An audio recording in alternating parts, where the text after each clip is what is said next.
আসনে আর নয়।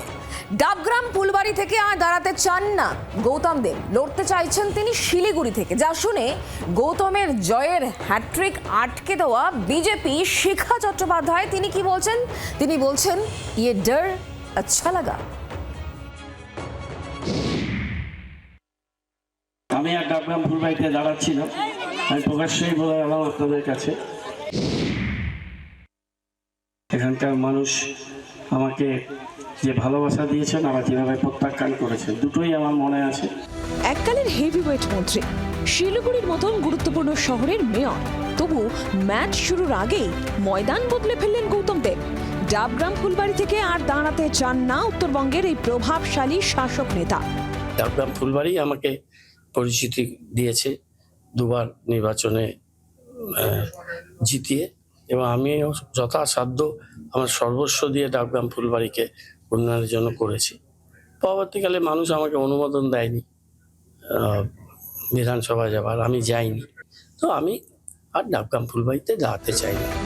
শিলিগুড়ি ঘেঁষা ডাবগ্রাম ফুলবাড়ি গৌতমের পুরনো গড়। 2011 ও 2016-তে এই কেন্দ্র থেকে জিতে বিধায়ক ও মন্ত্রী হন। 2021-এ অবশ্য ডাবগ্রাম ফুলবাড়ি থেকে আর জিততে পারেননি। তার হ্যাট্রিক আটকে দেন বিজেপির শিখা চট্টোপাধ্যায়। প্রায় 28,000 ভোটে পরাজিত হন তৃণমূল প্রার্থী। মানুষ তো ওনাকে বর্জন করেছেন, উনি ভালো মতো জানেন, আর উনি ভীষণভাবে ভয় পেয়েছেন এখান থেকে উনি জিতবেন না, সেটা উনি ভালো মতো জানেন। ভালো হয়েছে উনি নিজে বুঝতে পেরেছেন, তো ইয়ে ডর মুঝে আচ্ছা লাগা। ডাবগ্রাম ফুলবাড়িতে ওনাকে টিকিট দেবে না এখান থেকে, এটুকু জেনে রাখুন আপনারা। তিনি কি করবেন না করবেন তিনি তার কথা বলেছেন, ফলে হঠাৎ কেউ একটা বলে দিল যে এর সঙ্গে ভয়ের কোনো সম্পর্ক নেই। সূত্রের খবর, এবার নিজের জন্মভূমি শিলিগুড়ি থেকে লড়তে ইচ্ছুক গৌতম দেব, কিন্তু সেই আসনও তো বিজেপির দখলে। সেখানে কি সুবিধা করতে পারবেন এই শাসক নেতা? উত্তরবঙ্গে ইতিমধ্যেই মানুষ তৃণমূল কংগ্রেসকে প্রত্যাখ্যান করেছে, দক্ষিণবঙ্গেরও একটা বড় অংশের মানুষ প্রত্যাখ্যান করেছে। আমাদের শিলিগুড়ি শহরের মানুষ পশ্চিমবঙ্গের মানুষের সাথে থেকে বিপুল ভোটে তৃণমূল কংগ্রেসের যেই প্রার্থী হোক না কেন তাকে পরাস্ত করবে।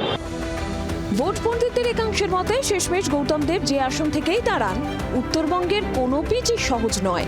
নারায়ণ সিং রায়ের রিপোর্ট, জি24 ঘন্টা।